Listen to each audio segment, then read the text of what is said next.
24-25ರ ಕೇಂದ್ರದ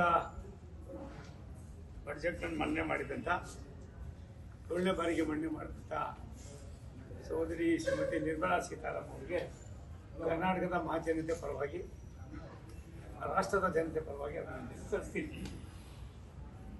10 ವರ್ಷದಲ್ಲಿ 25 ಕೋಟಿ ಭಾರತೀಯರನ್ನು ಬಡತನದ ರೇಖೆಗಿಂತ ಮೇಲ್ಪಂಕ್ತಿಗೆ ತಂದಂಥ ಕೀರ್ತಿ ರಾಷ್ಟ್ರದ ಪ್ರಧಾನಮಂತ್ರಿ ನರೇಂದ್ರ ಮೋದಿ ಅವರಿಗೆ ಸಲ್ಲುತ್ತದೆ.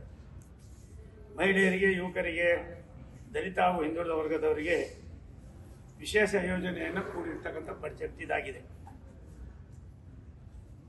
ಮಧ್ಯಮ ವರ್ಗದ ಏಳಿಗೆಗೆ, ಅವರ ಆರ್ಥಿಕ ಅಭಿವೃದ್ಧಿಗೆ ಉದ್ಯೋಗದ ಅವಶ್ಯಕತೆ ಇದ್ದು, ಇದಕ್ಕೆ ಪೂರಕವಾದ ಉನ್ನತ ಶಿಕ್ಷಣ, ಕೌಶಲ್ಯ ಅಭಿವೃದ್ಧಿಗೆ ಹೆಚ್ಚಿನ ಅನುದಾನವನ್ನು ಒದಗಿಸಲಾಗಿದೆ. ಮೂಲಭೂತ ಸೌಕರ್ಯಗಳಿಗೆ ಹೆಚ್ಚು ಒತ್ತು ನೀಡಲಾಗಿದೆ. ಮಹಿಳಾ ಸಬಲೀಕರಣ ಮತ್ತು ದೇಶದ ಅಭಿವೃದ್ಧಿಯಲ್ಲಿ ಮಹಿಳೆಯರು ಭಾಗವಹಿಸಕ್ಕೆ ಹೆಚ್ಚಿನ ಪ್ರೋತ್ಸಾಹ ನೀಡ್ತಾ ಇದ್ದಾರೆ. ಉದ್ಯಮಿಗಳು ಉದ್ಯಮ ಸೃಷ್ಟಿಸುವ ದಿಸೆಯಲ್ಲಿ ಪ್ರೋತ್ಸಾಹಿಸುವ ಸಲುವಾಗಿ EPF ದೇಣಿಗೆ ರಿಯಾಯಿತಿ ಮೂಲಕ ಪ್ರೋತ್ಸಾಹ ನೀಡಲಾಗಿದೆ. ಇನ್ನುಳಿದಂತೆ ಈಗಾಗಲೇ ಅತ್ಯಂತ ಸಫಲ ಯೋಜನೆಗಳಾದ ಪ್ರಧಾನಮಂತ್ರಿ ಗರೀಬ್ ಕಲ್ಯಾಣ ಅನ್ನ ಯೋಜನೆ, ಆವಾಸ್ ಯೋಜನೆ ಮತ್ತು ಕೃಷಿ ಇಲಾಖೆಯ ಹೆಚ್ಚಿನ ಒತ್ತನ್ನು ನೀಡಲಾಗಿದೆ. ನಾನು ಪ್ರಧಾನಿಗಳಿಗೆ ಅಭಿನಂದಿಸ್ತಕ್ಕಂಥದ್ದು, ಅನ್ನಭಾಗ್ಯ ಯೋಜನೆಯನ್ನು ಮತ್ತೆ 5 ವರ್ಷಗಳ ಕಾಲ ಅದನ್ನು 80 ಕೋಟಿ ಕುಟುಂಬಗಳಿಗೆ ಇವತ್ತು ಒತ್ತನ್ನು ನೀಡಿದ್ದಾರೆ. ಇದೆಲ್ಲವನ್ನು ನೋಡಿದಾಗ ಇಲ್ಲಿಯವರೆಗೆ ಸಹೋದರಿ ಶ್ರೀಮತಿ ನಿರ್ಮಲಾ ಸೀತಾರಾಮನ್ ಅವರು ಮಂಡನೆ ಮಾಡಿದಂಥ 6 ಬಜೆಟ್ಗಳನ್ನು ಹೋಲಿಕೆ ಮಾಡಿದಾಗ ಈ ಬಜೆಟ್ ಅವರ ಅನುಭವ, ಪ್ರಧಾನಮಂತ್ರಿಗಳ ದೂರದೃಷ್ಟಿಯ ಚಿಂತನೆ, ಈ ರಾಷ್ಟ್ರಕ್ಕೆ ಅವರು ಕೊಡ್ತಕ್ಕಂಥ ಕೊಡುಗೆಯನ್ನು ನಾವು ಇವತ್ತು ಮುಕ್ತ ಕಂಠದಿಂದ ಪ್ರಶಂಸೆ ಮಾಡಬೇಕಾಗಿದೆ. ರೈಲ್ವೆ ಇಲಾಖೆಗೆ 2013-14ರಲ್ಲಿ ಏನು ಇದ್ದಂಥ ಅಲೋಕೇಶನ್ ಏನಿತ್ತು ಅದನ್ನು ಹೋಲಿಕೆ ಮಾಡಿದ್ರೆ 2013-14 ಮನಮೋಹನ್ ಸಿಂಗ್ ಅವರ ಕೊನೆಯ ಬಜೆಟಲ್ಲಿ ರೈಲ್ವೆಗೆ ಇಟ್ಟಿದ್ದ ದುಡ್ಡು 22,174 ಕೋಟಿ. ಇವತ್ತು 2023-24 ಈ ಸಾರಿ 2,40,200 ಕೋಟಿ ರೂಪಾಯಿಗಳನ್ನು ಈ ಸಾರಿಯ ಬಜೆಟ್ನಲ್ಲಿ ರೈಲ್ವೆ ಇಲಾಖೆ ಕೊಟ್ಟಿದ್ದಾರೆ. 2,40,200 ಕೋಟಿ.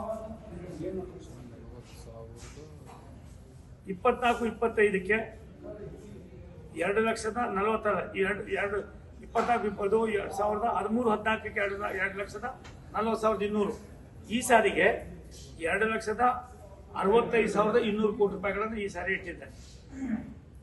ಈ ಸತಿ ಎಷ್ಟು ಸರ್? 2,65,000 ಕೋಟಿ. 2,60,000 ಅಂದರೆ 2013 ಇಲ್ಲಿಗೂ ಒಂದು 20,000 ಕೋಟಿ ಜಾಸ್ತಿ ಆಗಿದೆ. ಮತ್ತೆ ಹೊಸ ಯೋಜನೆಗಳಿಗೆ ಹೋದ ಸಾರಿನೂ ಕೂಡ 34,000 ಏನೋ ಇಟ್ಟಿದ್ರು. ಈ ಸಾರಿ 34,600 ಕೋಟಿ ರೂಪಾಯಿ ಇಟ್ಟಿದ್ದೇವೆ. ನಿಮಗೆ ಸಂತೋಷ ಸಂಗತಿ, ಡಬ್ಲಿಂಗ್ ಏನಾಗಿದೆ, 10 ವರ್ಷದಲ್ಲಿ 45,000 ಕಿಲೋಮೀಟರ್ ಆಗಿರೋದ್ರಿಂದ ಹಿಂದೆ ಇದ್ದಂಥ ಸರ್ಕಾರದಲ್ಲಿ 50 ವರ್ಷದಲ್ಲಿ 8,500-9,000 ಡಬ್ಲಿಂಗ್ ಆಗಿತ್ತು. ಈ ಸಾರಿ 10,000 ಕಿಲೋಮೀಟರ್ ಆಗಿರೋದ್ರಿಂದ ನಮ್ಗೆ ಇನ್ನು ಉಳ್ಕೊಂಡಿರ್ತಕ್ಕಂಥ 1 ವರ್ಷದಲ್ಲೇ ಮೋಸ್ಟ್ಲಿ ಈ ಡಬ್ಲಿಂಗ್ ಲೈನ್ ಎಲ್ಲವೂ ಕೂಡ ಪೂರೈಸಬಹುದು ಅನ್ನೋ ದೃಷ್ಟಿಯಿಂದ 29,300 ಕೋಟಿ ರೂಪಾಯಿಗಳನ್ನು ನಾವು ಇವತ್ತು ಇಟ್ಟಿದ್ದೇವೆ. ಹೋದ ಸಾರಿ ಅದಕ್ಕೆ 35,000 ಕೋಟಿ ಇಟ್ಟಿದ್ವಿ. ಎಲೆಕ್ಟ್ರಿಫಿಕೇಶನ್ನು ಹೋದ ಸಾರಿಗಿಂತ ಈ ಸಾರಿ ನಾವು ಕಡಿಮೆ ಆಗಿದೆ. ಎಲೆಕ್ಟ್ರಿಫಿಕೇಶನ್ ಕೂಡ ಕಡಿಮೆ ಆಗಿದೆ, ಎಲ್ಲವೂ ಮುಗಿದಿದೆ. 6,470 ಕೋಟಿ ರೂಪಾಯಿ ಇಟ್ಟಿದ್ದೇವೆ. ಮತ್ತು ROB RUBಗೆ ಹೋದ ಸಾರಿ ಲೆವೆಲ್ ಕ್ರಾಸಿಂಗ್ಗಳಿಗೆ ರಾಷ್ಟ್ರದ ಪ್ರಧಾನಿಗಳ ಮತ್ತು ನಮ್ಮ ಮಂತ್ರಿಗಳಾದ ಅಶ್ವಿನಿ ವೈಷ್ಣವ್ ಅವರ ಅನುಭವ ಏನಾಗಿದೆ, ಲೆವೆಲ್ ಕ್ರಾಸಿಂಗಿಂದ ಸಾಕಷ್ಟು ಅನಾಹುತಗಳಾಗ್ತದೆ ಅನ್ನೋ ದೃಷ್ಟಿಯಿಂದ ಹೋದ ವರ್ಷ ಅದ್ರ ಹಿಂದೆ 6,300 ಕೋಟಿ ರೂಪಾಯಿ ಇಟ್ಟಿದ್ದು. ಈ ಸಾರಿ 9,270 ಕೋಟಿ ರೂಪಾಯಿಗಳನ್ನು ಲೆವೆಲ್ ಕ್ರಾಸಿಂಗ್ ಒಳಗೆ ನಾವು ಇಟ್ಟಿದ್ದೇವೆ.